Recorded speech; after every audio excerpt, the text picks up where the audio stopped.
Hey, what's going on, guys? I'm going to discuss with you the Dinesh D'Souza's book, Hillary's America. And as I pointed out, I would have voted for Democratic candidates in 1964 if LBJ ran against Barry Goldwater, because Goldwater did not know about the South and very much, and Goldwater didn't understand why we needed the Civil Rights Act in 1964, even though Goldwater himself was not a racist. And the book does note that before 1964, Goldwater did have a perfect civil rights record. He was head of the Arizona NAACP at one point in his life, and the reason he felt he couldn't vote for the Civil Rights Act in 1964 is because it outlawed private discrimination, not public discrimination. Now, Goldwater was wrong on that, I firmly believe. But the book does note that Goldwater wasn't a racist. And Colin Powell said Barry Goldwater himself was not a racist. So, he wasn't. Okay, but the main part of the book that I want to talk about is it talks about the Clintons' gangster-like, shady attitude. And this is the reason, honestly, probably the main reason I couldn't vote for Hillary Clinton this past election. Trump's East Asia policy has changed for the better, but I really agreed with Hillary's East Asia policy better. I agreed with Trump's ISIS policy. So that will influence my decision to vote for Trump. But also, Hillary... The book does note, I mean, if you hear Hillary laugh, it's like a witch's cackle. The book does note that. But then the book also notes that the Clintons have had some shady deals, like in Haiti, for example. And this is going on right now. Haitians are constantly outside Clinton Foundation buildings in New York protesting, wondering where the money is. Because Bill Clinton was set up by the UN to be the U.S. representative to Haiti after the Haitian earthquake. Well, this one textile factory that they had opened was supposed to create 100,000 new jobs, but only 5,000 new jobs were created.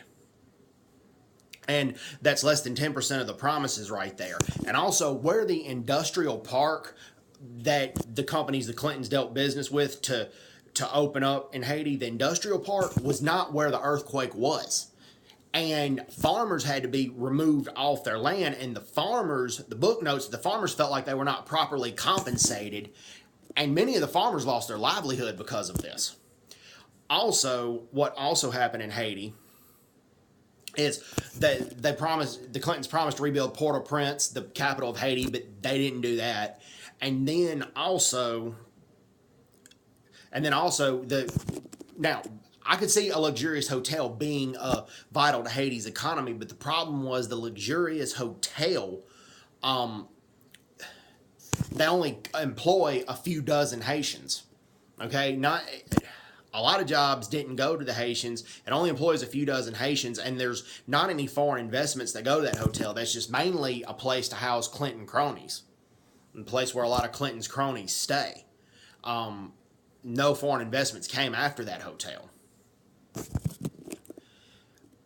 So, this is what's going down. And the trailers the few homes that were given, the trailers, a lot of people had to move out of them because they were getting sick, because those trailers were infected with a lot of formaldehyde.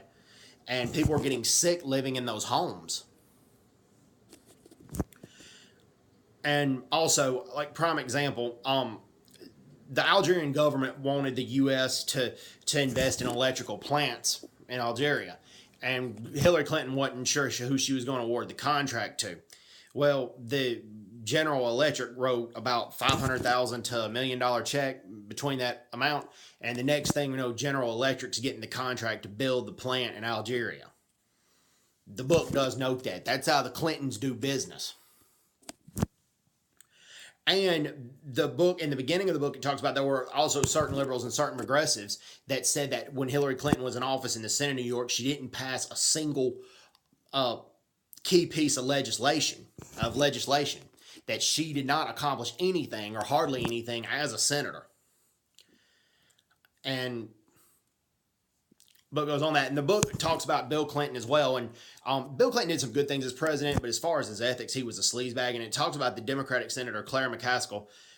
She admires Hillary Clinton, but when they ask her about Bill Clinton, she says, "I will not let my daughter anywhere near him." That Bill Clinton has a sex addiction that borderlines on sexual abuse sometimes. And the book does note that when Bill Clinton was a student at Oxford in England, that there was a near case there. We do know that he did get Jennifer Flowers pregnant, a girl he had an affair with, and he paid her $200 to have an abortion. So it's a good book, and the book goes into detail more so than the movie. I enjoyed the movie and the book, but it's best that you read the book and watch the movie because they're not completely the same. But anyways, hope everyone's doing well. Take care. God bless them. Bye-bye. Bye-bye.